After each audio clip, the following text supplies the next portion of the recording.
नमस्कार मित्रों, जय हिंद, वंदे मातरम। मैं हूं चंद्रवर्धन और स्वागत है आपका अध्ययन इन्फोटेनमेंट में। साप्ताहिक समसामयिकी समाचारों के इस बुलेटिन में हम लोग देखते हैं सप्ताह भर के महत्वपूर्ण समाचार विभिन्न स्रोतों जैसे द हिंदू, पीआईबी, दैनिक जागरण राष्ट्रीय edition, Indian Express, All India Radio, Lok Sabha TV, Rajya Sabha TV इत्यादि से। साथ ही सम्मिलित किया जाता है विभिन्न वन लाइनर्स को जो महत्वपूर्ण होता है प्रतियोगिता परीक्षाओं के लिए। तो आइए शुरू करते हैं आज का अपना बुलेटिन और देखते हैं सबसे पहले सप्ताह भर के प्रमुख हेडलाइन।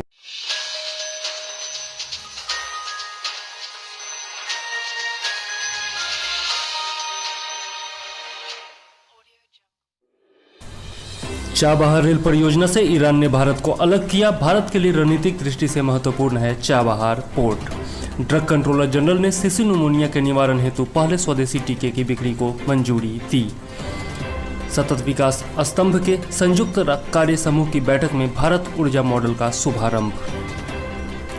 रजिस्ट्रार जनरल द्वारा 2015-17 के लिए मातृत्व मृत्यु दर के आंकड़े जारी। एमएमआर में 6.2% की आई है कमी। असम में भयावह बाढ़ से काजीरंगा नेशनल पार्क और टाइगर रिजर्व का लगभग 85% हिस्सा जलमग्न। नीति आयोग ने सतत विकास पर जारी किया भारत का दूसरा स्वैच्छिक राष्ट्रीय समीक्षा रिपोर्ट। केंद्रीय मानव संसाधन विकास मंत्रालय ने शिक्षकों एवं विद्यालय प्रमुखों के लिए निष्ठा पहल की शुरुआत की। पश्चिम बंगाल के जयगांव से भूटान के शाखा के बीच नया भारत भूटान व्यापार मार्ग खोला गया है।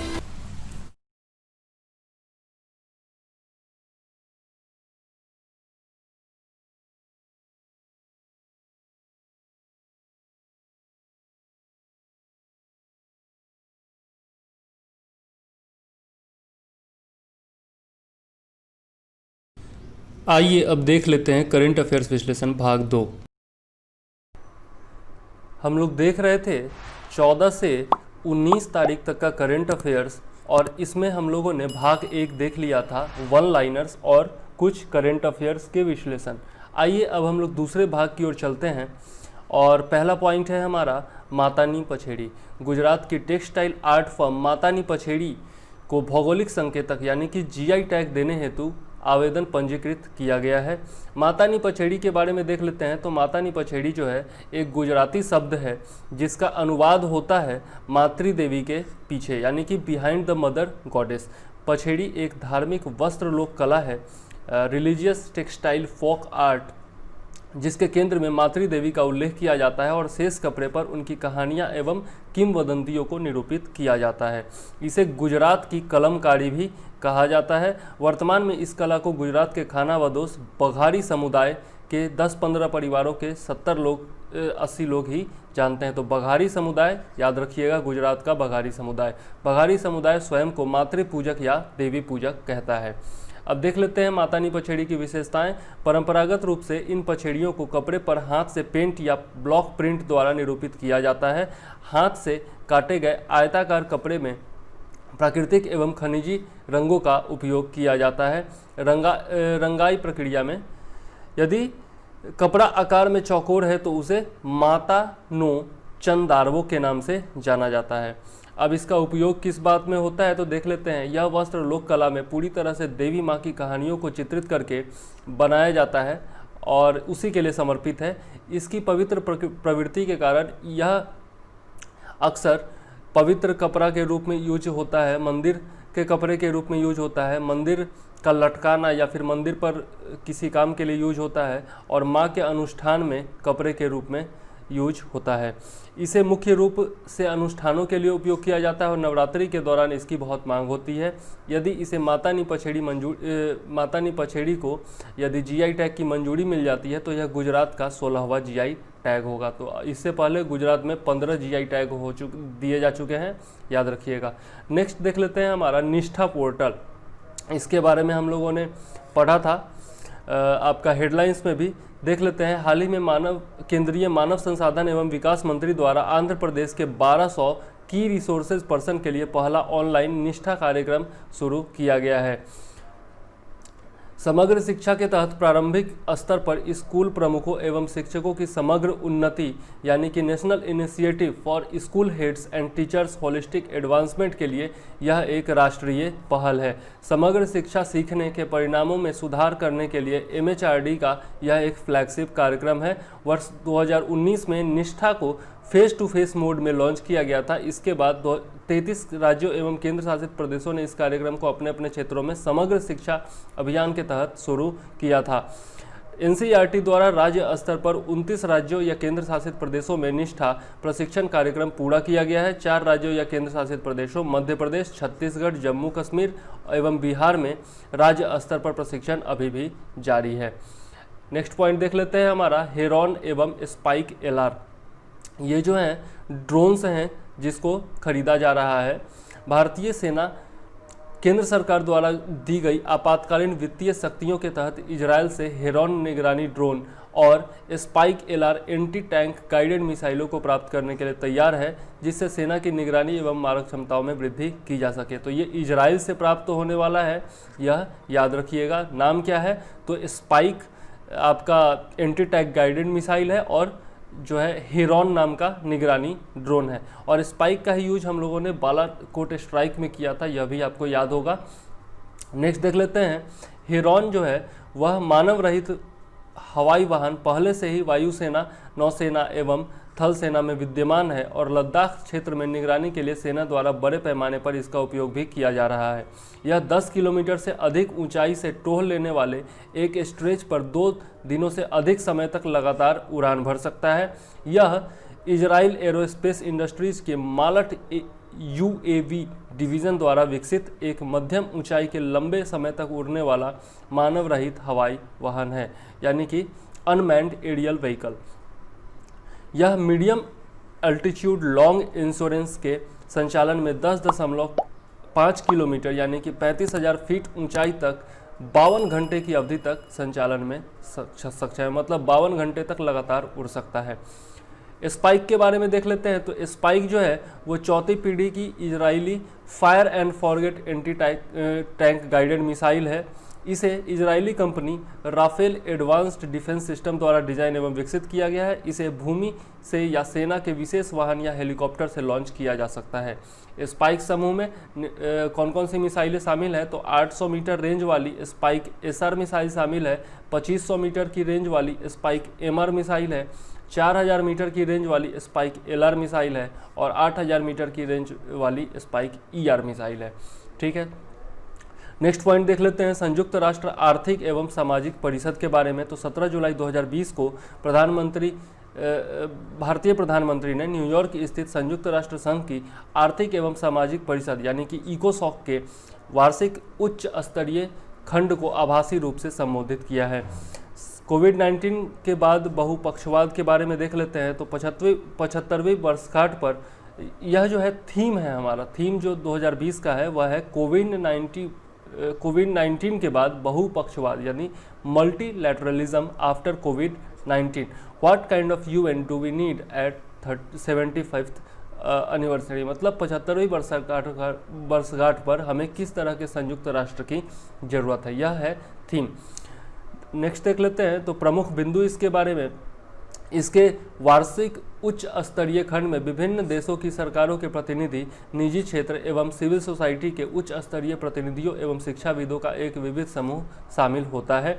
यह आयोजन विशेष रूप से महत्वपूर्ण है क्योंकि यह पहला अवसर होगा जब भारतीय प्रधानमंत्री 17 जून 2020 को सुरक्षा परिषद के गैर अस्थायी सदस्य 2021 से 20 कार्यकाल के लिए भारत को सुरक्षा परिषद का गैर अस्थायी सदस्य चुना गया है।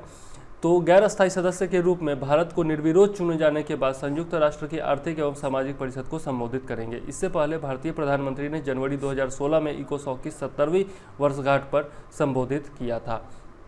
नेक्स्ट देख लेते हैं लोक प्रशासन में उत्कृष्टता हेतु प्रधानमंत्री पुरस्कार 2020। हाल ही में लोक प्रशासन में उत्कृष्टता के लिए संशोधित प्रधानमंत्री पुरस्कारों का आरंभ किया गया है। प्रमुख विशेषताएं देख लेते हैं। तो परिणामी संकेत को जैसे कि आर्थिक विकास, लोगों की भागीदारी तथा जन शिकायत निवारण आदि के संदर्भ में जिला कलेक्टरों के कार्यों की पहचान के लिए योजना में संशोधन किया गया है। पुरस्कार नामांकन के लिए कौन कौन सी 4 श्रेणियां शामिल है वो देख लेते हैं।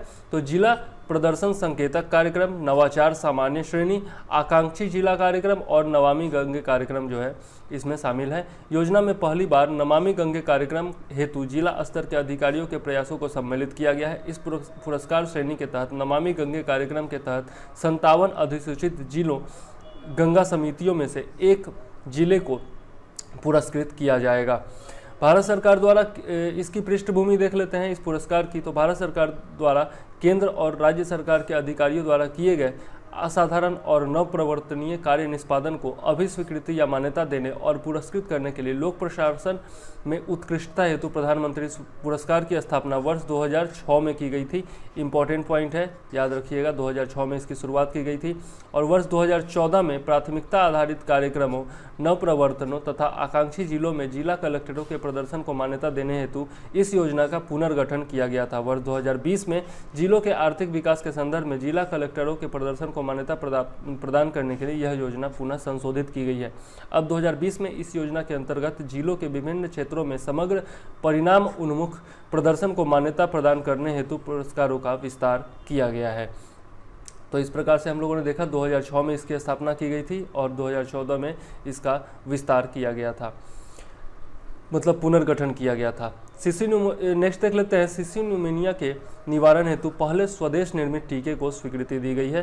भारतीय औषधि महानियंत्रक यानी कि drug controller general of India ने पहली बार पूरी तरह से स्वदेशी तरीके से विकसित न्यूमोकोकल पॉलीसैकेराइड कंजुगेट टीके को बाजार में बेचने की मंजूरी दी है। टीका का क्या नाम है? Pneumococcal polysaccharide conjugate. याद रखिएगा, यह टीका messrs serum institute of India private limited ने बनाया है। यह भी इंपॉर्टेंट पॉइंट है, याद रखिएगा। चूंकि पहला टीका है न्यूमोनिया का, इसलिए बहुत ज़्यादा इंपॉर्टेंट हो जाता है। और यह कहाँ स्थित है यह संस्थान? तो serum institute of India private limited Pune में स्थित है। यह टीका शिशुओं में स्पेक्ट्रोकोकस न्यूमोनिया के कारण होने वाले रोग और न्यूमोनिया के खिलाफ सक्रिय टीकाकरण अभियान के लिए उपयोग किया जाता है। न्यूमोनिया किस प्रकार फैलता है यह देख लेते हैं। तो न्यूमोनिया जो है वो बैक्टीरिया, वायरस तथा कवक आदि संक्रामक एजेंटों के माध्यम से फैलता है। बच्चों में बैक्टीरिया जनित न्यूमोनिया का सबसे आम कारण स्पेक्ट्रोकोकस न्यूमोनिया होता है तथा haemophilus influenza type B bacteria जनित न्यूमोनिया का दूसरा सामान्य लक्षण है या फिर कारण है। रेस्पिरेटरी सिंक्राइटियल वायरस न्यूमोनिया का सबसे आम वायरल कारण है। संक्रमित व्यक्ति के फेफड़े में द्रव्य या मवाद जमा हो जाने के कारण अवरुद्ध हो जाते हैं, जिससे व्यक्ति को सांस लेना कठिन हो जाता है। और इसके संक्रमण के लक्षण देख लेते हैं। तो इसके लक्षणों में तेज बुखार, ठंड लगना, कफ के साथ खांसी, शारीरिक कमजोरी तथा अस्वस्थ होने की भावना, सांस लेने में तकलीफ तथा धड़कनों का बढ़ना इत्यादि सम्मिलित होते हैं। आगे नेक्स्ट पॉइंट हमारा क्या है? तो चाबहार रेल परियोजना से ईरान ने भारत को अलग कर दिया है। यह हमारा नेक्स्ट पॉइंट है। ईरान सरकार ने चाबहार बंदरगाह के जाहेदान तक रेल लाइन निर्माण परियोजना से भारत को अलग करने का निर्णय लिया है। ईरान अब फंडिंग में देरी होने के कारण भारत की सहायता के बिना परियोजना को पूरा करेगा। चर्चा का विषय क्या है? तो भारत सरकार ने अफगानिस्तान तथा मध्य एशिया के साथ व्यापार करने हेतु एक वैकल्पिक मार्ग बनाने के लिए अफगानिस्तान तथा ईरान के साथ एक त्रिपक्षीय समझौता किया था। चाबहार रेल परियोजना निर्माण इसी त्रिपक्षीय समझौते के तहत भारत की प्रतिबद्धताओं का एक हिस्सा था। समझौते को वर्ष 2016 में प्रधानमंत्री मोदी की तेहरान यात्रा के दौरान अंतिम रूप दिया गया था। भारतीय रेलवे कंस्ट्रक्शन लिमिटेड इरकॉन ने $6 बिलियन की वित्तीय सहायता के अतिरिक्त रेलवे लाइन परियोजना में सहयोग करने का वादा किया था। इस परियोजना पर कार्य आरंभ होने से पूर्व ही संयुक्त राज्य अमेरिका ने ईरान पर प्रतिबंध लगा दिए थे। हालांकि इस विशिष्ट रेलवे लाइन परियोजना के लिए अमेरिकी प्रतिबंधों से छूट प्राप्त थी, फिर भी भारत के लिए उपकरण आपूर्तिकर्ताओं को तलाश करने में कठिनाई हो रही थी, क्योंकि अधिकांश आपूर्तिकर्ताओं को अमेरिकी कार्रवाई का ही भय था। अब भारत के लिए चिंताएं क्या क्या है? तो चाबहार रेल परियोजना के संदर्भ में ईरान द्वारा यह निर्णय ऐसे समय में लिया गया है जब चीन ईरान के साथ 25 वर्षीय आर्थिक और सुरक्षा साझेदारी को अंतिम रूप देने का प्रयास कर रहा है। ईरान और चीन के बीच यह समझौता हो जाने पर बैंकिंग, दूरसंचार, बंदरगाह, रेलवे तथा कई अन्य परियोजनाएं सहित ईरान के विभिन्न क्षेत्रों में चीनी मौजूदगी का व्यापक रूप से विस्तार हो सकता है। ईरान नई दिल्ली के लिए एक महत्वपूर्ण रणनीतिक सहयोगी रहा है। चीन ईरान समझौता इस क्षेत्र में भारत की संभावनाओं को काफ़ी क्षति पहुंचा सकता है। हाल ही में हुए चीन के साथ सीमा विवाद के पश्चात भारत के साथ चीन के संबंध और अधिक तनावपूर्ण हो गए हैं। अब देख लेते हैं चाबहार बंदरगाह के बारे में। यह कहाँ अवस्थित है? तो चाबहार बंदरगाह जो है वह ओमान की खाड़ी में स्थित है तथा ईरान का एकमात्र समुद्री बंदरगाह है। तो ओमान की खाड़ी में स्थित है, यह बिल्कुल याद रखिएगा, बहुत ही ज़्यादा इंपॉर्टेंट है। और भारत के लिए चाबहार बंदरगाह का महत्व क्या है? तो चाबहार बंदरगाह के माध्यम से भारत अफगानिस्तान तक माल परिवहन करने में पाकिस्तान को बाईपास कर सकता है, मतलब पाकिस्तान की ओर से जाने की ज़रूरत नहीं पड़ेगी भारत को। इसके माध्यम से भारत की ईरान तक पहुंच में वृद्धि होगी। ईरान भारत के लिए अंतर्राष्ट्रीय उत्तर दक्षिण परिवहन गलियारे यानी कि international north south transport corridor के लिए प्रवेश मार्ग प्रदान करेगा, जिससे भारत रूस, ईरान, यूरोप तथा मध्य एशिया से समुद्री, रेल और सड़क मार्गों से जुड़ सकेगा। इसके माध्यम से भारत को अरब सागर में चीनी मौजूदगी का मुकाबला करने में भी सहायता मिलेगी। चीन पाकिस्तान में ग्वादर बंदरगाह के माध्यम से अरब सागर में अपनी स्थिति को मजबूत करने का प्रयास कर रहा है। ग्वादर बंदरगाह चाबहार से सड़क मार्ग से 400 किलोमीटर तथा समुद्री मार्ग से 100 किलोमीटर से कम दूरी पर स्थित है। राजनयिक दृष्टिकोण से चाबहार बंदरगाह को मानवीय कार्यों के समन्वय करने हेतु इस्तेमाल किया जा सकता है। तो इस प्रकार से चाबहार बंदरगाह रणनीतिक दृष्टि से भारत के लिए बहुत ही ज़्यादा महत्वपूर्ण है। नेक्स्ट पॉइंट हम देख लेते हैं, ट्रांसजेंडर व्यक्तियों अधिकारों का संरक्षण अधिनियम 2019। ट्रांसजेंडर समुदाय द्वारा कड़ी आलोचना करने के बाद केंद्र सरकार ने ट्रांसजेंडर व्यक्तियों अधिकारों के संरक्षण अधिनियम 2019 के अंतर्गत तैयार किए गए नए मसौदे नियमों में पहचान पत्र के लिए आवेदन करने वाले ट्रांसजेंडर व्यक्तियों के लिए चिकित्सा परीक्षण की अनिवार्यता को समाप्त कर दिया है। अब देख लेते हैं इस ड्राफ्ट 2020 के लिए का अवलोकन कुछ कर लेते हैं।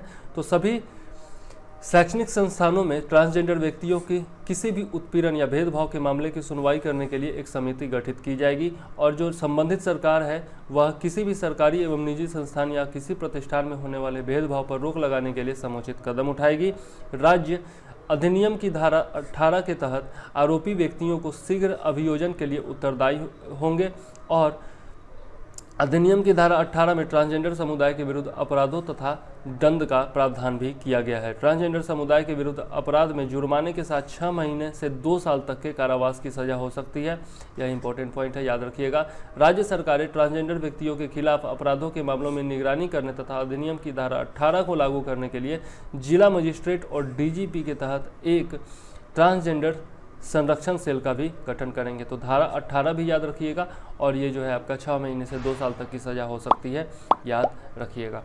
नेक्स्ट देख लेते हैं इस अधिनियम के बारे में। तो यह कानून राष्ट्रीय विधिक सेवा प्राधिकरण यानी कि नालसा बनाम भारत सरकार मामले में सर्वोच्च न्यायालय द्वारा दिए गए निर्देशों का परिणाम था। और इसके प्रमुख प्रावधान क्या है? तो ट्रांसजेंडर व्यक्ति की परिभाषा तय की गई है। अधिनियम के अनुसार ट्रांसजेंडर व्यक्ति वह व्यक्ति है जिसका लिंग जन्म के समय नियत लिंग से मेल नहीं खाता। इसमें ट्रांस मेन यानी कि परा पुरुष, ट्रांस वुमेन यानी कि परा स्त्री, इंटरसेक्स भिन्नताओं और जेंडर क्वीर आते हैं। इसमें सामाजिक सांस्कृतिक पहचान वाले व्यक्ति जैसे किन्नर, हिजड़ा इत्यादि भी शामिल हैं। इंटरसेक्स भिन्नताओं वाले व्यक्तियों की परिभाषा कैसे की गई है? तो इसमें ऐसे लोग शामिल हैं जो जन्म के समय अपनी मुख्य यौन विशेषताओं, बाहरी जननांगों, क्रोमोसोम्स या हार्मोन्स में पुरुष या महिला के शरीर के आदर्श मानकों से भिन्नता का प्रदर्शन करते हैं। नेक्स्ट देख लेते हैं भेदभाव पर प्रतिबंध के बारे में।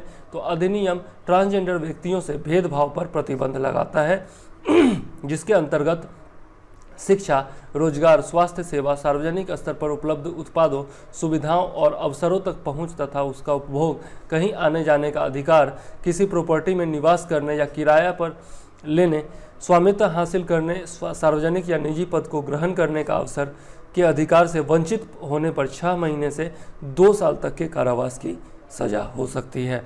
निवास का अधिकार भी इसके तहत दिया गया है। प्रत्येक ट्रांसजेंडर व्यक्ति को अपने परिवार में रहने और उसमें शामिल होने का अधिकार है। अगर किसी ट्रांसजेंडर व्यक्ति का निकट परिवार उसकी देखभाल करने में अक्षम है तो उस व्यक्ति को न्यायालय के आदेश के बाद पुनर्वास केंद्र में भेजा जा सकता है। यह अधिनियम राष्ट्रीय ट्रांसजेंडर परिषद की स्थापना का भी प्रावधान करता है जिसमें निम्नलिखित सदस्य होंगे: केंद्रीय सामाजिक न्याय मंत्री अध्यक्ष होंगे, सामाजिक न्याय राज्य मंत्री जो होंगे वो सह अध्यक्ष होंगे, सामाजिक न्याय मंत्रालय के सचिव और स्वास्थ्य, गृह मामलों, आवास, मानव संसाधन विकास से संबंधित मंत्रालयों के प्रतिनिधि भी इसमें शामिल होंगे। और अन्य सदस्यों में नीति आयोग, राष्ट्रीय मानवाधिकार आयोग के प्रतिनिधि शामिल होंगे। राज्य सरकारों को भी प्रतिनिधित्व दिया जाएगा। इसके अतिरिक्त परिषद में ट्रांसजेंडर समुदाय के 5 सदस्य और गैर सरकारी संगठनों के 5 विशेषज्ञ भी शामिल होंगे। तो इस प्रकार से हम लोगों ने देखा ट्रांसजेंडर बिल के बारे में, 2019 के बारे में, और 2020 का जो ड्राफ्ट संशोधित बिल है उसके भी बारे में हम लोगों ने देखा है। नेक्स्ट पॉइंट देख लेते हैं भारत ऊर्जा मॉडल फोरम के बारे में। तो हाल ही में सशक्त विकास स्तंभ यानी कि सस्टेनेबल ग्रोथ पिलर के संयुक्त कार्य समूह की बैठक में भारत ऊर्जा मॉडल फोरम का शुभारंभ किया गया। इसका गठन कैसे किया गया तो देख लेते हैं। फोरम में ज्ञान साझेदार, डाटा एजेंसियां और संबंधित सरकारी मंत्रालय शामिल होंगे। शुरुआती स्तर पर नीति आयोग मंच की गतिविधियों का समन्वय करेगा और इसकी शासकीय संरचना को अंतिम रूप देगा। इस फोरम का गठन इस प्रकार से किया गया है। अब पृष्ठभूमि देख लेते हैं। तो सतत विकास आधार स्तंभ भारत अमेरिकी रणनीतिक ऊर्जा भागीदारी का एक महत्वपूर्ण आधार है। यह नीति आयोग और USAID की सह अध्यक्षता वाला मंच है। तो यह जरूर याद रखिएगा, नीति आयोग और USAID जो है वो इसकी सह अध्यक्षता करते हैं। इस फोरम की सतत विकास आधार स्तंभ 3 प्रमुख गतिविधियों के रूप में ऊर्जा डेटा प्रबंधन, ऊर्जा मॉडलिंग प्रबंधन और कम कार्बन उत्सर्जन वाली प्रौद्योगिकी के सहयोगों पर जोर देता है। फोरम का उद्देश्य क्या है तो महत्वपूर्ण ऊर्जा और पर्यावरण से संबंधित महत्वपूर्ण मुद्दों पर चर्चा के लिए मंच प्रदान करना, निर्णय लेने की प्रक्रिया से भारत सरकार को अवगत कराना, मॉडलिंग टीमों, सरकार और ज्ञान के भागीदारों और वित्त पोषकों के बीच सहयोग में सुधार, विचारों के आदान प्रदान को सुगम बनाना, उच्च गुणवत्ता वाला अध्ययन सुनिश्चित करना, विभिन्न स्तरों पर विभिन्न क्षेत्रों में ज्ञान के बीच परस्पर कमी की पहचान करना, भारतीय संस्थानों की क्षमता बढ़ाने में मदद करना। अब देख लेते हैं ऊर्जा मॉडलिंग क्या है। तो ऊर्जा मॉडलिंग या ऊर्जा प्रणाली मॉडलिंग एक प्रक्रिया है जिसमें ऊर्जा प्रणालियों के कंप्यूटर मॉडल तैयार किए जाते हैं तथा इसके पश्चात इसका विश्लेषण किया जाता है। इस तरह के मॉडल अक्सर किसी परियोजना में तकनीकी और आर्थिक स्थितियों के संदर्भ में विभिन्न अनुमानों के परीक्षण हेतु परिदृश्य विश्लेषण का उपयोग करते हैं। इसके परिणामों में प्रणाली की व्यवहार्यता, ग्रीन हाउस गैस उत्सर्जन, संचयी वित्तीय लागत, प्राकृतिक संसाधन उपयोग तथा प्रणाली की ऊर्जा दक्षता के बारे में पता चलता है। ऊर्जा मॉडलिंग फोरम के बारे में देख लेते हैं। तो संयुक्त राज्य अमेरिका में ऊर्जा मॉडलिंग फोरम की स्थापना 1976 में स्टैनफोर्ड विश्वविद्यालय में सरकार, उद्योग, विश्वविद्यालयों और अन्य शोध संगठनों के प्रमुख मॉडलिंग विशेषज्ञों और नीति निर्माताओं को एक साथ लाने के लिए की गई थी। यह इंपॉर्टेंट है, 1976 याद रखिएगा। फोरम ऊर्जा और पर्यावरण से संबंधित समकालीन मुद्दों पर चर्चा के लिए निष्पक्ष मंच प्रदान करता है। आइए अब देख लेते हैं नेक्स्ट पॉइंट जिसका नाम है कोरोस्योर। भारतीय प्रौद्योगिकी संस्थान दिल्ली द्वारा विकसित कम लागत वाली कोविड-19 परीक्षण किट जो है यह कोरोस्योर है जिसे लॉन्च किया गया है। कोरोस्योर कोविड-19 परीक्षण किट विश्व की सबसे सस्ती कोरोना डायग्नोस्टिक किट है। IIT दिल्ली की यह कोविड-19 परीक्षण किट मात्र 3 घंटे के अंदर परिणाम देने में सक्षम है और इस किट को पूरी तरह से भारत में बनाया गया है। तो स्वदेशी किट है, इसका नाम जरूर याद रखिएगा, कोरोस्योर। दुनिया की सबसे सस्ती किट है तो इसलिए पूछा जा सकता है। राष्ट्रीय बायोफार्मा मिशन के बारे में देख लेते हैं।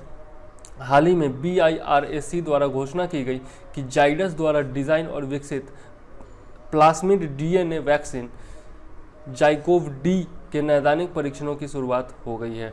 यह कार्यक्रम भारत सरकार के जैव प्रौद्योगिकी विभाग द्वारा आंशिक रूप से वित्त पोषित है। यह कोविड-19 में पहली स्वदेशी रूप से विकसित वैक्सीन है जिसके लिए स्वस्थ मनुष्यों पर परीक्षण चरण की शुरुआत हो गई है। भारत के जैव प्रौद्योगिकी विभाग DBT ने नेशनल बायोफार्मा मिशन के तहत कोविड-19 के लिए एक स्वदेशी वैक्सीन में तेजी से विकसित करने हेतु जाइडस के साथ साझेदारी की है। अब देख लेते हैं राष्ट्रीय बायोफार्मा मिशन के बारे में। यह देश में बायोफार्मास्यूटिकल क्षेत्र के तीव्र विकास हेतु उद्योग अकादमिक सहयोग मिशन है। इस मिशन की शुरुआत 2017 में 1500 करोड़ रुपए की राशि के साथ की गई थी तथा इसमें 50% राशि का वित्त पोषण विश्व बैंक के द्वारा किया जाएगा। यह इंपॉर्टेंट पॉइंट है, याद रखिएगा। राष्ट्रीय बायोफार्मा मिशन को जैव प्रौद्योगिकी उद्योग अनुसंधान सहायता परिषद द्वारा कार्यान्वित किया जा रहा है। यह भी इंपॉर्टेंट पॉइंट है, किसके द्वारा इम्प्लीमेंटेड किया जा रहा है यह भी याद रखिएगा। इस मिशन के तहत सरकार ने बायोफार्मास्यूटिकल क्षेत्र में उद्यमिता और स्वदेशी विनिर्माण को बढ़ावा देने हेतु एक सक्षम तंत्र बनाने के लिए कार्यक्रम की शुरुआत की है। इनोवेट इन इंडिया I3 कार्यक्रम की शुरुआत की है। इसके अंतर्गत 4 कार्य क्षेत्रों पर ध्यान केंद्रित किया गया है।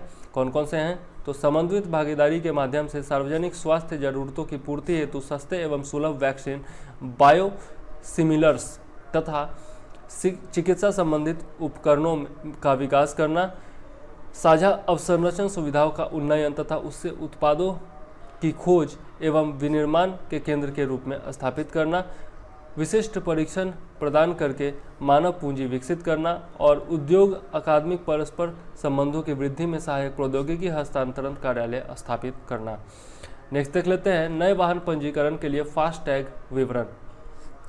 सड़क परिवहन और राजमार्ग मंत्रालय के नए वाहनों का पंजीकरण करते वक्त राष्ट्रीय परमिट के तहत चलने वाले वाहनों को फिटनेस प्रमाण पत्र जारी करते समय भी फास्ट टैग विवरण दर्ज करने का निर्णय लिया है।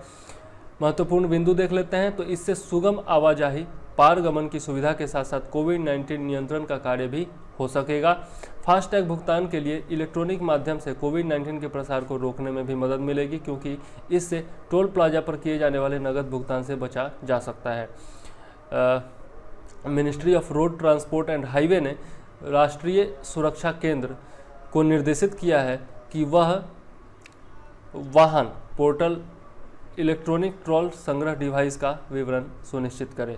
ठीक है, तो वाहन पोर्टल पर जो है इलेक्ट्रॉनिक टोल संग्रहण डिवाइस का विवरण सुनिश्चित किया जाएगा। वाहन पोर्टल के साथ राष्ट्रीय इलेक्ट्रॉनिक टोल संग्रह को भी पूरी तरह से जोड़ दिया गया है। वाहन पोर्टल क्या है? तो वाहन पंजीकरण सेवा को ऑनलाइन संचालित करने हेतु यह एक पोर्टल है।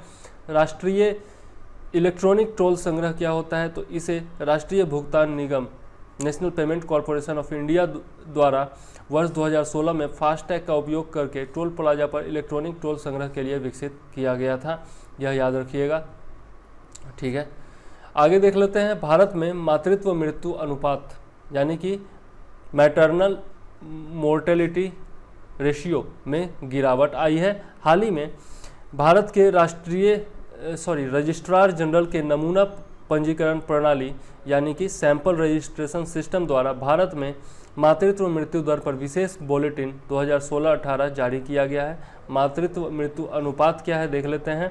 तो यह जो है प्रति लाख जीवित बच्चों के जन्म पर होने वाली माताओं की मृत्यु के रूप में परिभाषित किया जाता है। संयुक्त राष्ट्र द्वारा निर्धारित सतत विकास लक्ष्य सस्टेनेबल डेवलपमेंट गोल्स के लक्ष्य संख्या 3.1 का उद्देश्य वैश्विक मातृत्व मृत्यु अनुपात को 70 प्रति 1 लाख जीवित जन्म से कम करना है। तो यह इंपॉर्टेंट पॉइंट है, याद रखिएगा। दोनों पॉइंट याद रखिएगा, मातृत्व मृत्यु अनुपात होता क्या है और संयुक्त राष्ट्र का SDG में क्या लक्ष्य है। मातृत्व मृत्यु दर के बारे में देख लेते हैं। तो यह जो है किसी क्षेत्र में महिलाओं के प्रजनन स्वास्थ्य का एक मापक होती है। विश्व स्वास्थ्य संगठन के अनुसार मातृत्व मृत्यु किसी महिला की गर्भावस्था के दौरान अथवा गर्भ की समाप्ति के 42 दिनों के भीतर उसकी गर्भावस्था अथवा उसके प्रबंधन से संबंधित किसी भी कारण से होने वाली मौत होती है। तो 42 दिन जो है वो याद रखिएगा, गर्भावस्था या फिर 42 दिन के भीतर। विशेष बुलेटिन का मुख्य निष्कर्ष देख लेते हैं। तो भारत में मातृत्व मृत्यु अनुपात जो है वर्ष 2016-18 में कम होकर 113 हो गया है, और यह अनुपात जो था 15-17 में 122 और वर्ष 2014-16 में 130 था। तो इस साल ये जो दो लेटेस्ट वाला है वो याद रखिएगा कि 113 हो गया है। और विभिन्न राज्यों का MMR देख लेते हैं। तो असम में 215 है, बिहार में 149 है, मध्य प्रदेश में 173 है, छत्तीसगढ़ में 159 है, ओडिशा 150, राजस्थान 164, उत्तर प्रदेश 197 और उत्तराखंड 99। दक्षिणी राज्यों में MMR में कमी दर्ज की गई है। तो आंध्र प्रदेश में 65 है, तेलंगाना में 63 है, कर्नाटक में 92 है, केरल में 43 है और तमिलनाडु में 60 है। तो केरल में सबसे कम है, ये याद आप रख सकते हैं। नेक्स्ट पॉइंट देख लेते हैं डॉल्फिन के बारे में। तो मध्य प्रदेश की वन विभाग की नवीनतम डॉल्फिन जनगणना रिपोर्ट के अनुसार 425 किलोमीटर लंबे चंबल अभ्यारण्य नेशनल चंबल सेंचुरी में सिर्फ 68 डॉल्फिनों की संख्या बची है, जो 3 राज्यों मध्य प्रदेश, उत्तर प्रदेश एवं राजस्थान से होकर के गुजरती है। देख लेते हैं आगे इसके बारे में महत्वपूर्ण बिंदु। तो मध्य प्रदेश वन विभाग की नवीनतम डॉल्फिन जनगणना रिपोर्ट जून 2020 के अंतिम सप्ताह में सार्वजनिक की गई। रिपोर्ट के अनुसार पिछले 4 वर्षों में चंबल नदी में डॉल्फिन की संख्या में 13% की कमी आई है। वर्ष 2016 में चंबल में डॉल्फिन की संख्या 78 थी। वर्ष 2016 से ही डॉल्फिन की संख्या घटने की प्रवृत्ति लगातार जारी है। देहरादून स्थित भारतीय वन्यजीव संस्थान के शोधकर्ताओं ने चंबल नदी में डॉल्फिन पर शोध कर रहे हैं, जिसके अनुसार चंबल नदी में डॉल्फिन की अधिकतम वहन क्षमता 125 है। डॉल्फिन को टिकाऊ आवास यानी कि सस्टेनेबल हैबिटेट के लिए नदी में कम से कम 3 मीटर की गहराई और 266.42 से लेकर 289.67 क्यूबिक मीटर प्रति सेकंड का जल प्रवाह होना आवश्यक है। चंबल नदी डॉल्फिन की एक दुर्लभ प्रजाति का निवास स्थान है और इसे IUCN की रेड लिस्ट में लुप्त प्राय यानी कि इंडेंजर्ड श्रेणी में सूचीबद्ध किया गया है, यह भी याद रखिएगा। और गंगा नदी डॉल्फिन जो है वह हमारा राष्ट्रीय जलीय जीव है, यह भी याद रखिएगा। ठीक है, आते हैं अब हम लोग नेक्स्ट पॉइंट देख लेते हैं, सतत विकास लक्ष्यों की स्वैच्छिक राष्ट्रीय समीक्षा। तो हाल ही में नीति आयोग ने सतत विकास 2020 को लेकर डिजिटल माध्यम से आयोजित संयुक्त राष्ट्र के उच्च स्तरीय राजनीतिक मंच यानी कि United Nations high level political forum HLPF पर दूसरी स्वैच्छिक राष्ट्रीय समीक्षा वॉलेंट्री नेशनल रिव्यू जारी की है। यह दूसरा है, पहले जारी किया जा चुका है। भारत के अलावा Bangladesh, Georgia, Kenya, Morocco, Nepal, Nigeria और युगांडा जैसे अन्य देशों ने भी अपनी अपनी VNR प्रस्तुत की है। अब भारत की VNR के बारे में देख लेते हैं, स्वैच्छिक राष्ट्रीय समीक्षा के बारे में। तो इस प्रस्तुति में एक लघु फिल्म भी शामिल थी, जिसमें दूसरी स्वैच्छिक राष्ट्रीय समीक्षा को तैयार करने के प्रक्रियात्मक पहलुओं को समझाया गया था और सतत विकास लक्ष्यों के कुछ क्षेत्रों में भारत की प्रमुख प्रगति के बारे में भी बताया गया था।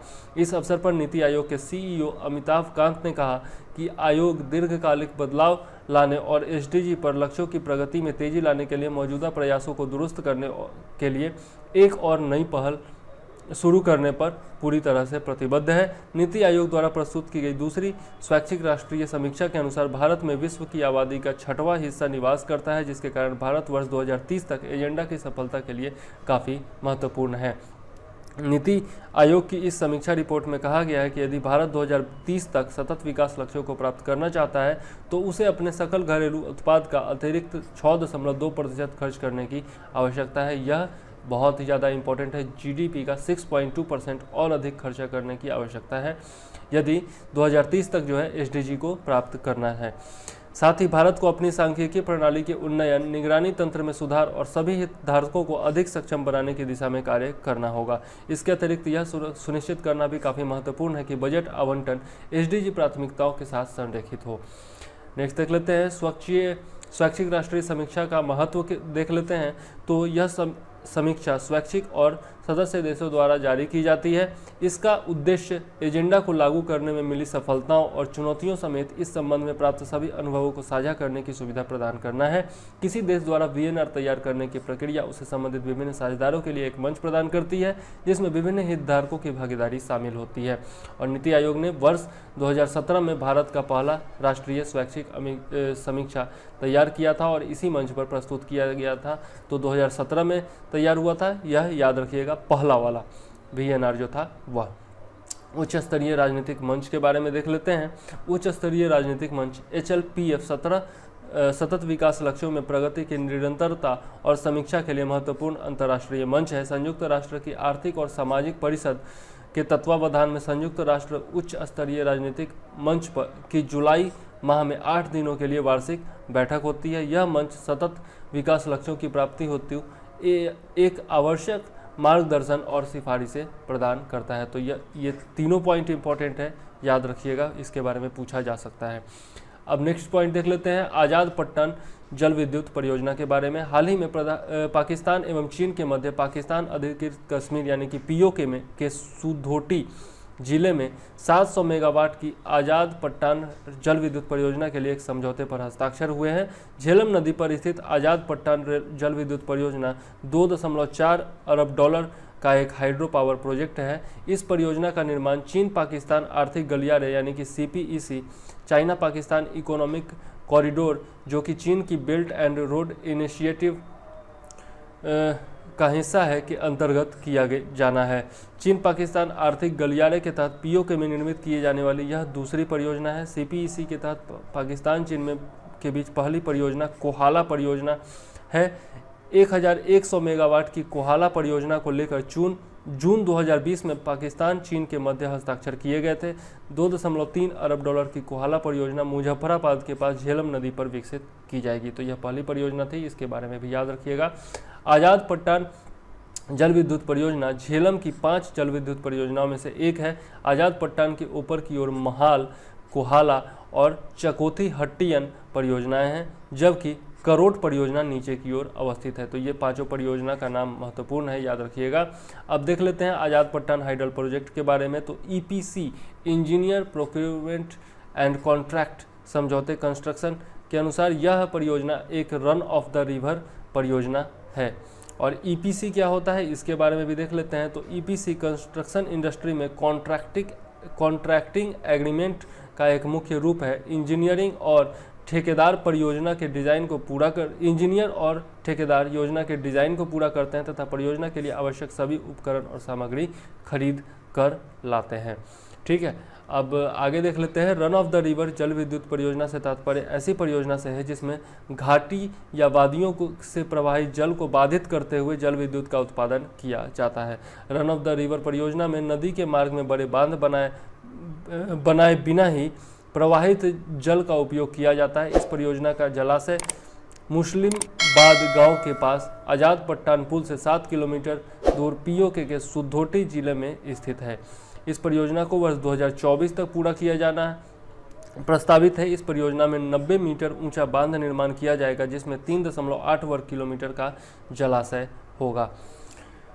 जून 2016 में पीओके सरकार द्वारा निजी पावर इंफ्रास्ट्रक्चर बोर्ड के माध्यम से इस परियोजना को मंजूरी प्रदान की गई थी। यह बिजली परियोजनाओं में निजी निवेश को बढ़ावा देने के लिए वर्ष 1994 में पाकिस्तान की सरकार द्वारा बनाई गई एकल खिड़की यानी कि सिंगल विंडो सुविधा है।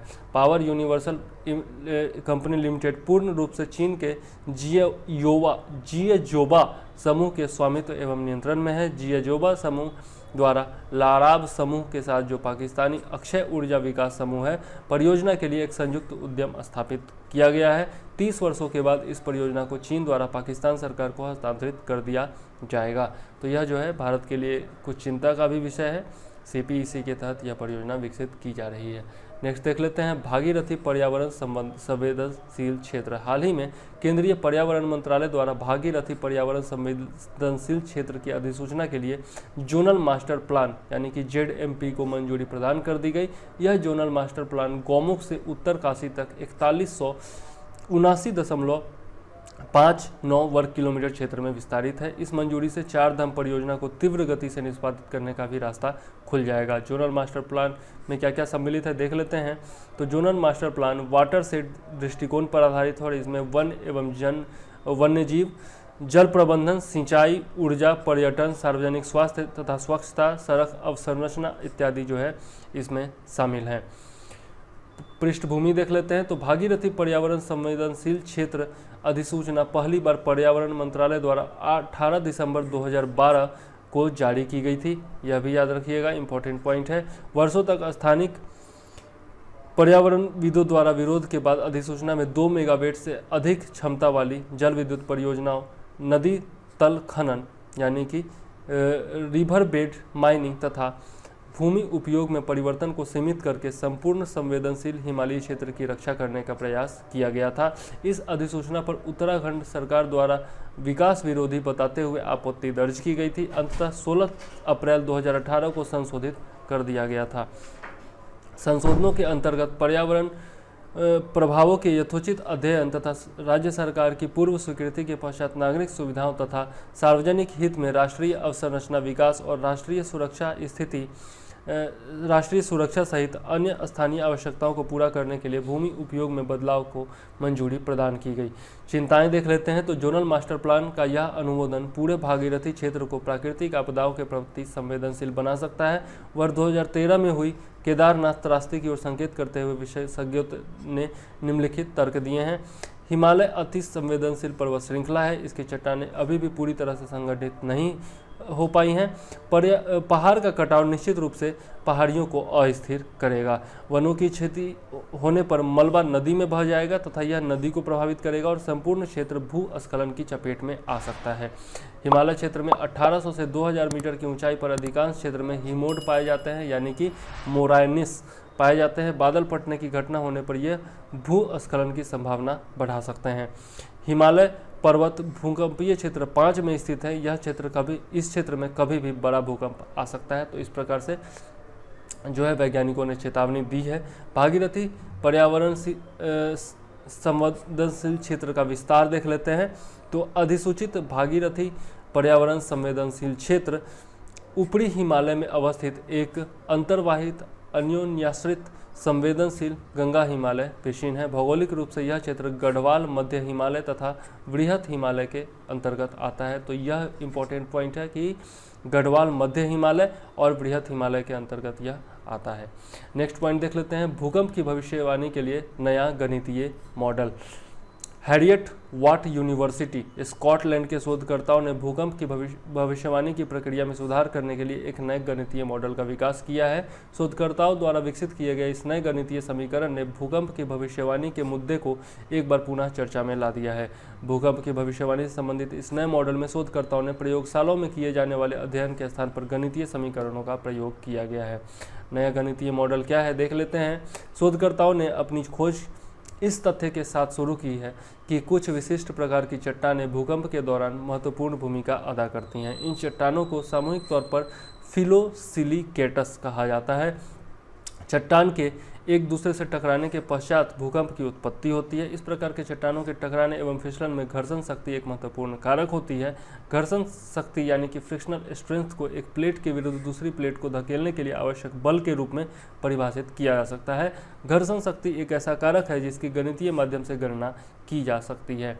इस अध्ययन के दौरान शोधकर्ताओं ने फिलोसिलिकेटस की घर्षण शक्ति की भविष्यवाणी करने की कोशिश की। इसके पश्चात शोधकर्ताओं ने यह अनुमान लगाने के लिए गणितीय समीकरणों का एक समूह विकसित किया कि आर्द्रता और फाल्ट अथवा भ्रंश की गति की दर जैसी स्थितियों में परिवर्तन का फिलोसिलिकेटस की घर्षण शक्ति पर क्या प्रभाव पड़ता है। इसके माध्यम से शोधकर्ताओं के लिए प्राकृतिक स्थितियों जैसे भूकंप आदि में फॉल्ट अथवा भ्रंश की गति को समझना आसान हो गया है। शोध का महत्व देख लेते हैं। तो बीते कई दशकों में भूकंप की भविष्यवाणी करने के लिए एक तरीका विकसित करने का काफ़ी अधिक समय से धन और राशि खर्च की गई है, किंतु इस तरह के प्रयासों की सफलता दर काफ़ी कम रही है। भूकंप का अनुमान लगाना अपेक्षाकृत काफ़ी मुश्किल होता है, जिसके कारण आम लोगों की जान बचाना और चुनौतीपूर्ण हो जाता है। विगत 30 वर्षों में सबसे भयानक प्राकृतिक आपदाओं में 2 भूकंप शामिल है, जिसके कारण लाखों लोगों को अपनी जान गंवानी पड़ी थी। सर्वप्रथम वर्ष 2004 में आए भूकंप और सुनामी के कारण 2,20,000 लोगों की मृत्यु हुई थी और इसके पश्चात 2010 में आए भूकंप में 1,59,000 लोगों की जान गई थी। संयुक्त राष्ट्र भूवैज्ञानिक सर्वेक्षण के अनुसार वर्ष 1990 और वर्ष 2019 के मध्य मतलब कि 29 साल में विश्व भर में भूकंप के कारण 9,23,000 से अधिक लोगों की मौत हुई है। भूकंप का मापन देख लेते हैं। भूकंप से निकलने वाली ऊर्जा तरंगों के माध्यम से पृथ्वी की सतह पर यात्रा करती है, जिन्हें भूकंपीय तरंगे कहा जाता है। वैज्ञानिक इन भूकंपीय तरंगों को भूकंप मापी यानी कि सिस्मोमीटर नामक उपकरण से मापते हैं। वैज्ञानिक भूकंप मापी उपकरण में दर्ज की गई जानकारी के आधार पर भूकंप के समय, स्थान और तीव्रता का निर्धारण कर सकते हैं। नेक्स्ट पॉइंट देख लेते हैं। भारत भूटान के मध्य नया व्यापार मार्ग। भारत और भूटान ने पश्चिम बंगाल के जयगांव तथा भूटान के पसाखा के बीच एक नया व्यापार मार्ग खोला है। औद्योगिक कच्चे माल की आवाजाही के लिए पसाखा इंडस्ट्रियल एस्टेट और माल की आवाजाही के लिए यह नया मार्ग द्विपक्षीय व्यापार और वाणिज्य में वृद्धि करने के साथ साथ जयगांव फुत्सोलिंग मार्ग पर वाहनों के आवागमन भी कम करेगा और इससे जो है लाभ संभव है कोविड-19 के काल में खास करके। नेक्स्ट पॉइंट देख लेते हैं। 36 अफगानिस्तान द्वारा बाघा बॉर्डर से भारत को निर्यात की अनुमति दी गई है। पाकिस्तान ने अफगानिस्तान को 15 जुलाई से बाघा बॉर्डर से भारत के लिए माल भेजने की अनुमति दे दी है। यह निर्णय पाकिस्तान अफगानिस्तान पारगमन व्यापार समझौते यानी कि Pakistan Afghanistan transit trade APTTA के तहत इस्लामाबाद की प्रतिबद्धताओं का एक हिस्सा है। अब देख लेते हैं APTTA के बारे में। तो अफगानिस्तान पाकिस्तान पारगमन व्यापार समझौता पाकिस्तान तथा अफगानिस्तान द्वारा वर्ष 2010 में हस्ताक्षरित किया गया था। यह इंपॉर्टेंट पॉइंट हो सकता है, याद रखिएगा। यह समझौता दोनों देश के मध्य माल की आवाजाही को और अधिक सुविधाजनक बनाने हेतु प्रावधान करता है। APTTA के समस्याएं क्या क्या हैं, तो देख लेते हैं। हाल के वर्षों में पाकिस्तान और अफगानिस्तान के साथ अपनी सीमाओं को कई बार बंद किया गया है, ठीक है, जिसका उसने अफगानिस्तान में हथियार बंद राजनीतिक हलकों के लिए अवरोधक के रूप में इस्तेमाल किया है। इससे सामान्य तौर पर अफगान बाजारों में महंगाई में कई गुना वृद्धि हुई है या मांग को पूरा करने के लिए महंगी वस्तुओं की तस्करी में बढ़ोतरी देखी गई है। नेक्स्ट पॉइंट देख लेते हैं। अमेरिका का ट्रिनिटी परीक्षण 16 जुलाई 1945 को ठीक 75 वर्ष पूर्व अमेरिकी वैज्ञानिकों द्वारा द गैजेट विश्व का पहला परमाणु बम परीक्षण किया गया था। और चूंकि 75 वर्ष पूर्ण हुए हैं इसलिए यह जो है इम्पोर्टेंट हो जाता है, बिल्कुल याद रखिएगा इसके बारे में। इसे बाद में ट्रिनिटी परीक्षण का नाम दिया गया था। तो सबसे पहला परमाणु बम जिसका परीक्षण किया गया था किसके द्वारा, अमेरिका के द्वारा, उसका नाम था द गैजेट। और इस परीक्षण को बाद में ट्रिनिटी परीक्षण नाम दिया गया था। इससे 1 माह से भी कम समय के पश्चात जापान के नागासाकी शहर पर फैटमैन नाम का एक समान परमाणु बम गिराया गया था, जिससे हजारों लोगों की मौत हो गई थी। तो लिटिल बॉय और फैटमैन के बारे में तो हम लोग जानते ही हैं। महत्वपूर्ण तथ्य देख लेते हैं। तो पहले सुपर बम जिसे गैजेट का उपनाम दिया गया था अमेरिका के नेतृत्व में मैनहट्टन प्रोजेक्ट के अंतर्गत विकसित किया गया था। मैनहट्टन प्रोजेक्ट का उद्देश्य द्वितीय विश्व युद्ध में मित्र देशों की सेनाओं के लिए जर्मनी, जापान तथा इटली पर बढ़त बनाने हेतु परमाणु हथियार विकसित करना था। सुपर बम को जूलियस रॉबर्ट ओपेनहाइमर के नेतृत्व में वैज्ञानिकों की टीम द्वारा डिजाइन एवं विकसित किया गया था। ओपेनहाइमर कैलिफोर्निया विश्वविद्यालय बर्कले में भौतिकी के प्रोफेसर थे। इन्हें परमाणु बम का जनक के रूप में जाना जाता है। तो याद रखिएगा, इंपॉर्टेंट पॉइंट है। ओपेनहाइमर को परमाणु बम के जनक के रूप में जाना जाता है। इस परीक्षण को न्यू मैक्सिको के रेगिस्तान में लॉस अलामोस से लगभग 337 किलोमीटर दूर आलमगार्डो बॉम्बिंग रेंज में किया गया था। यह भी इंपॉर्टेंट हो जाता है, आलमगार्डो बॉम्बिंग रेंज याद रखिएगा, ठीक है। और इसका नाम क्या था, द गैजेट, जिसे ट्रिनिटी परीक्षण बाद में नाम दिया गया था। केरल पशु और पक्षी बलि निषेध अधिनियम के बारे में अब देख लेते हैं। तो उच्चतम न्यायालय ने केरल पशु और पक्षी बलि निषेध अधिनियम 1968 की संवैधानिक वैधता की जांच करने पर सहमति व्यक्त कर दी है। हाल ही में उच्चतम न्यायालय में शक्ति पूजक लोगों द्वारा एक याचिका दायर की गई है। याचिकाकर्ताओं ने अपील में कहा गया है कि पशु बलि उनकी धार्मिक प्रथा का एक अभिन्न अंग है, किंतु केरल पशु और पक्षी बलि निषेध अधिनियम 1968 के अंतर्गत राज्यों में धार्मिक अनुष्ठानों में पशु पक्षियों की बलि देने को प्रतिबंधित किया गया है। हालांकि अधिनियम व्यक्तिगत उपभोग के लिए जीव हत्या को प्रतिबंधित नहीं करता है। याचिकाकर्ताओं को कहना है कि यह मनमाने वर्गीकरण के समान है तथा यह संविधान के अनुच्छेद 14 का उल्लंघन करता है। यह संविधान के अनुच्छेद 25 और 26 के तहत धर्म का पालन करने तथा धार्मिक मामलों के प्रबंधन के अधिकार का भी उल्लंघन करता है। याचिकाकर्ताओं का तर्क है कि यदि पशु पक्षियों की हत्या को प्रतिबंधित किया जाना है तो इसे धार्मिक तथा अन्य सभी उद्देश्यों के लिए समान रूप से निषिद्ध किया जाना चाहिए। इसके अतिरिक्त पशु क्रूरता निवारक अधिनियम prevention of cruelty to animals 1960 की धारा 28 में भी धार्मिक उद्देश्यों के लिए जीव हत्या को अपराध नहीं माना गया है। तो यह इंपॉर्टेंट पॉइंट है, याद रखिएगा। उच्च न्यायालय ने क्या निर्णय दिया है तो देख लेते हैं। कुछ समय पूर्व केरल उच्च न्यायालय ने इस याचिका को खारिज कर दिया गया था। इस संदर्भ में केरल उच्च न्यायालय ने कहा था कि धर्म में बलि प्रथा की अनिवार्यता को समाप्त करने हेतु कोई सामग्री पेश नहीं की गई है। उच्च न्यायालय के अनुसार पशु क्रूरता निवारक अधिनियम में धार्मिक उद्देश्यों के लिए बलि शब्द का प्रयोग नहीं किया गया है। नेक्स्ट पॉइंट देख लेते हैं 39। भारतीय कृषि अनुसंधान परिषद का 92वां स्थापना दिवस। तो 92 वर्ष जो हैं पूर्ण हो गए हैं भारतीय कृषि अनुसंधान परिषद के 16 जुलाई को, ठीक है। और इसका जो है 92वां स्थापना दिवस मनाया गया है। अब देख लेते हैं भारतीय कृषि अनुसंधान परिषद के बारे में, ICAR के बारे में। तो ICAR कृषि अनुसंधान एवं शिक्षा विभाग के तहत एक स्वायत्त शासी संस्था है जिसकी स्थापना 16 जुलाई 1929 में रॉयल कमीशन की कृषि रिपोर्ट का अनुसरण करते हुए की गई थी। तो यह इंपॉर्टेंट पॉइंट है, याद रखिएगा। 1929 में इसकी स्थापना की गई थी। स्थापना के समय इस संस्था का नाम imperial council of agriculture research था। इसे बाद में भारतीय कृषि अनुसंधान परिषद के रूप में परिवर्तित कर दिया गया। यह परिषद देश भर में बागवानी, मत्स्य पालन, पशु विज्ञान समेत कृषि में अनुसंधान तथा शिक्षा, समन्वय, मार्गदर्शन और प्रबंधन हेतु एक सर्वोच्च निकाय के रूप में कार्य करता है। भारतीय कृषि अनुसंधान परिषद का मुख्यालय नई दिल्ली में स्थित है। यह भी इंपॉर्टेंट पॉइंट है, याद रखिएगा कि ICAR का मुख्यालय कहाँ है। देश भर में 102 ICAR संस्थान एवं राज्यों के 71 कृषि विद्यालयों के साथ यह संस्थान विश्व में सबसे बड़ी राष्ट्रीय कृषि प्रणालियों में से एक है। अब हमारा लास्ट पॉइंट हम लोग लेते हैं। संयुक्त अरब अमीरात का पहला भारतीय मंगल मिशन होप। संयुक्त अरब अमीरात का मंगल ग्रह के लिए पहला मिशन 16 जुलाई को लॉन्च होने वाला है, जिसे जापान के तनेगाशिमा स्पेस सेंटर से प्रक्षेपित किया जाएगा। मिशन प्रक्षेपण हेतु जुलाई माह का महत्व देख लेते हैं। तो मिशन मंगल ग्रह के लिए अंतरिक्ष यान को पृथ्वी से जुलाई माह में प्रक्षेपित किया जाता है, क्योंकि पृथ्वी और मंगल दोनों अलग अलग गतियों से सूर्य की परिक्रमा करते हैं।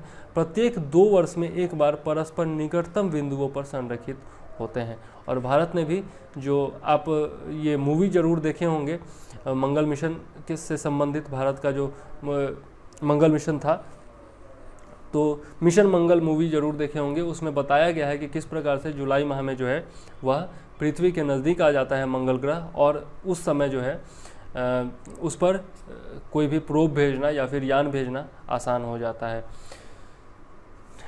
मिशन होप के बारे में देख लेते हैं। मिशन होप की घोषणा वर्ष 2015 में की गई थी। इसका उद्देश्य मानव जाति के लिए लाल ग्रह के वातावरण का पहला संपूर्ण प्रारूप तैयार करना था। होप मिशन एक मंगल की परिक्रमा करने वाला अंतरिक्ष यान है, जो मंगल ग्रह के विरल वातावरण का अध्ययन करेगा। इस मिशन का आधिकारिक नाम अमीरात मार्स मिशन है। ऑर्बिटर को होप अथवा अल अमाल नाम दिया गया है। इम्पोर्टेंट पॉइंट है, याद रखिएगा। और भारत का जो मंगलयान 2 था, उसमें ऑर्बिटर और लैंडर का क्या नाम था, याद बताइएगा ज़रा, ठीक है। नेक्स्ट देख लेते हैं होप ऑर्बिटर के बारे में। होप प्रोब की मिशन आयु 1 मंगल वर्ष है, जो पृथ्वी के लगभग 2 वर्षों के बराबर है। और होप प्रोब के 3 प्रमुख उद्देश्य हैं, क्या क्या हैं देख लेते हैं।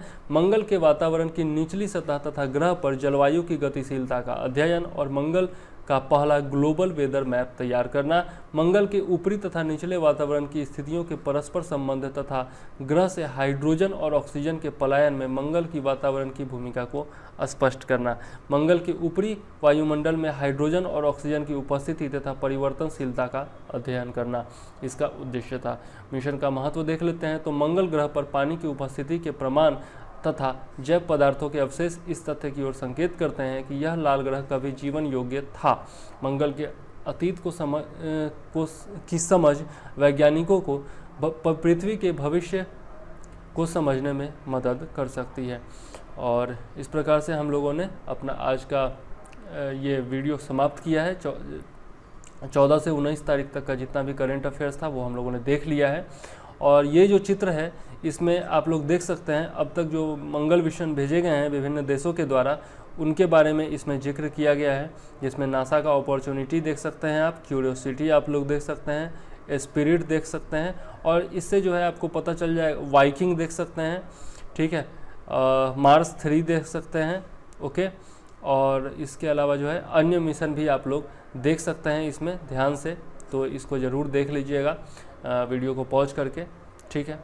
और जाते जाते बस इतना कहूँगा कि चैनल को जो है वो लाइक ज़रूर कर दीजिएगा, सब्सक्राइब ज़रूर कर दीजिएगा, और अपने दोस्तों के साथ जो है वो इसको जो है शेयर भी ज़रूर कर दीजिएगा, ताकि वॉच आवर बढ़े, लाइक बढ़े, कमेंट बढ़े और हमें प्रोत्साहन मिलता रहे।